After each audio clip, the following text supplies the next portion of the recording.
Okay, thanks for taking the time to join me. So I want to get an idea of how the impact of coronavirus has had an impact on you and the club and what you've been doing this season, and in preparation for the season ahead. So I'll start with, what's the current situation with the club at the moment?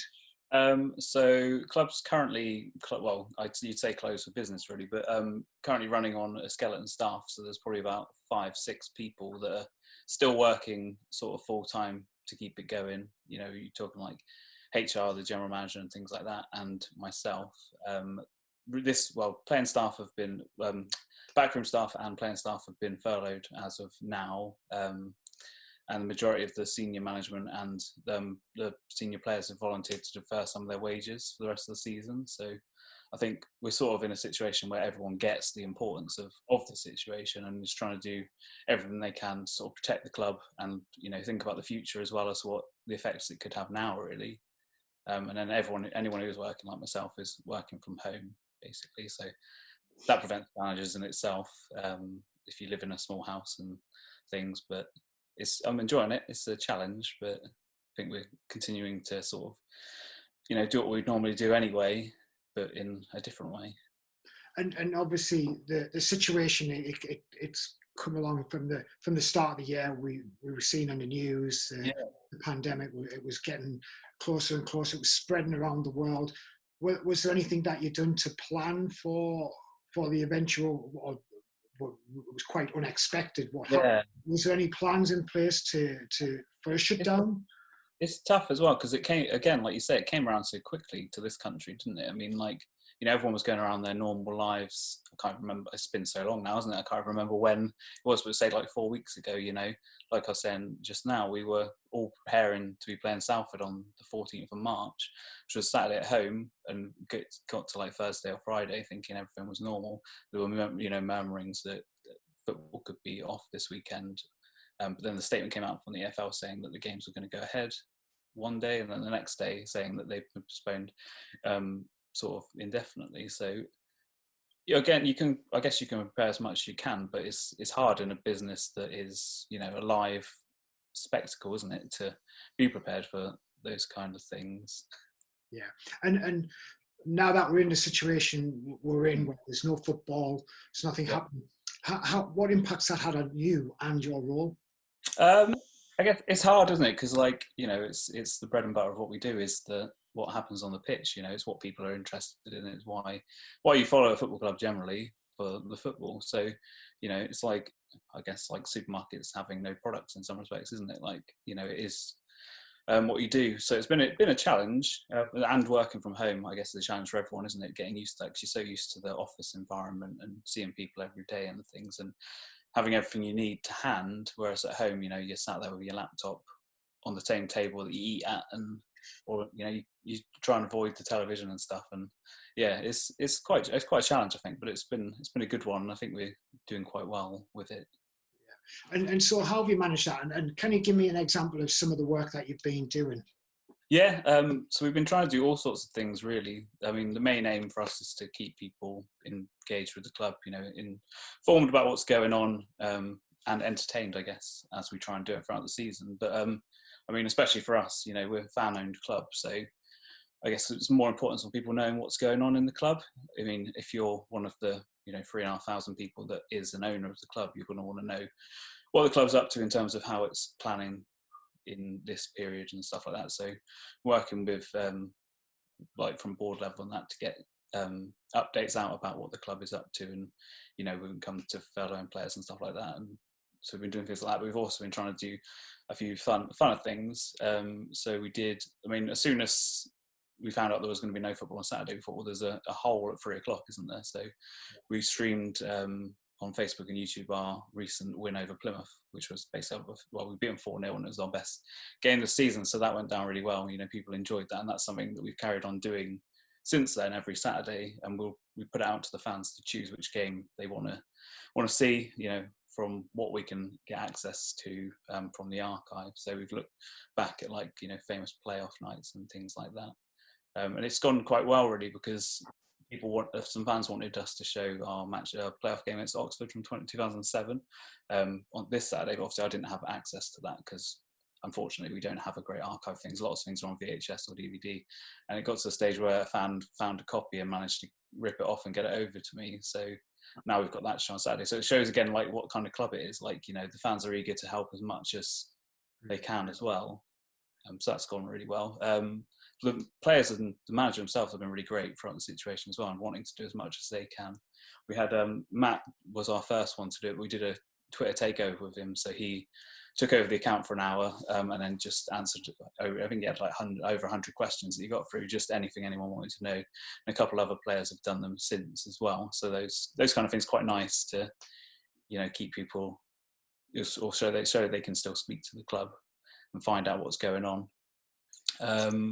And also Matt himself has been calling our older fans. We've got a group called the Senior Reds, and there's a Sporting Memories thing, and basically he was just checking in on them to see if they're still doing okay, because a lot of them, the club means so much to them. They come in on a Wednesday, or a lot of them volunteer, and it keeps them going really. So I think he was just keen to make sure they're okay. And then one of them, Mike, who is a volunteer at the club, who he does all sorts of like help out with cleaning and stuff, he called up the BBC just to say how thrilled he was for it to happen and how much of a difference it made to him, because he'd been struggling with his health and everything recently, and he has a few mental health issues. So just stuff like that is just brilliant to show what kind of club we are, and try and highlight some of the nice things we can still do. Excellent.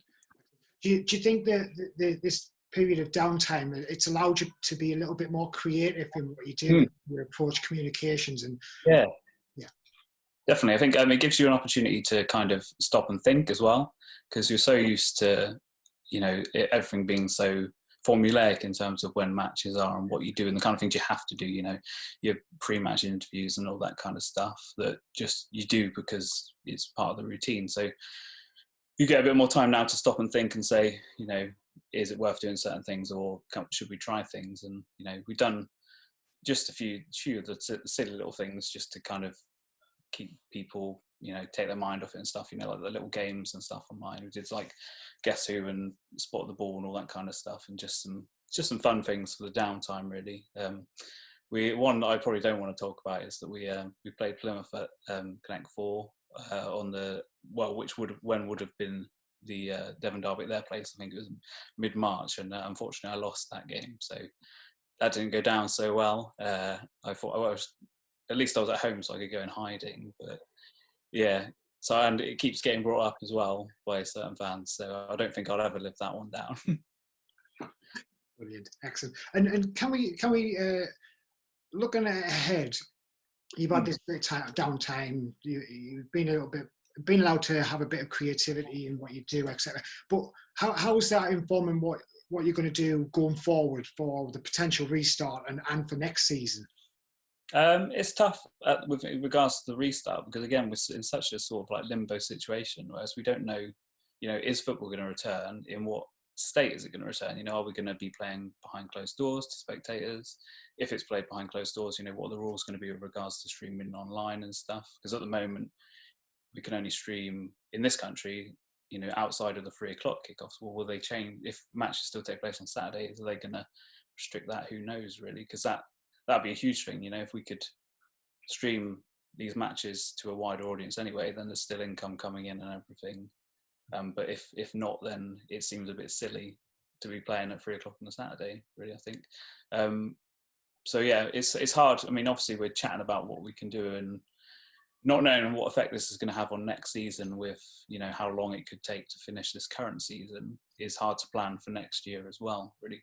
We made the decision to put season tickets on sale at the end of March. It was already planned in to happen anyway, and it took a lot of discussion, saying, is this something that's going to be well received, or is it something we should be doing now because everything's all up in the air?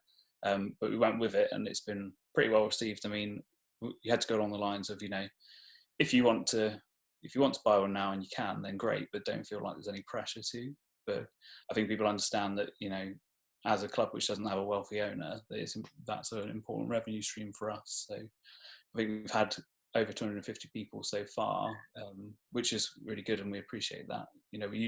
Last season we got about 1,800 in total, so it's not a bad start, all things being considered, really. And we've extended deadlines and stuff, but like I say, there's no pressure, but it's also weird for us, really, with this situation, because it's such a huge thing for us, but then you can't go really as big as you'd like to with it, because, people don't really know what to think, with finances and what's going to happen. I mean, we'd had advertising scheduled in for around the city centre and stuff, which we had to cancel. Thankfully, we could just before, but I mean, that would have been such wasted money because no one would have seen it. Yeah, and how's advertising sales gone? Has that dried up, or In terms of commercially, for that?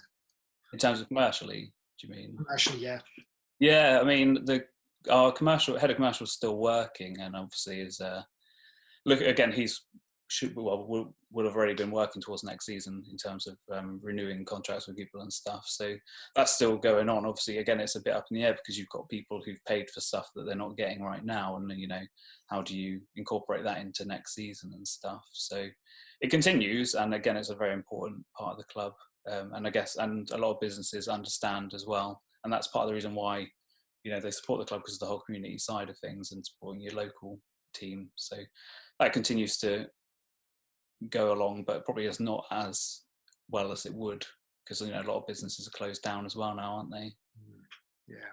And so finally, what have you learned from all this that you can take forward?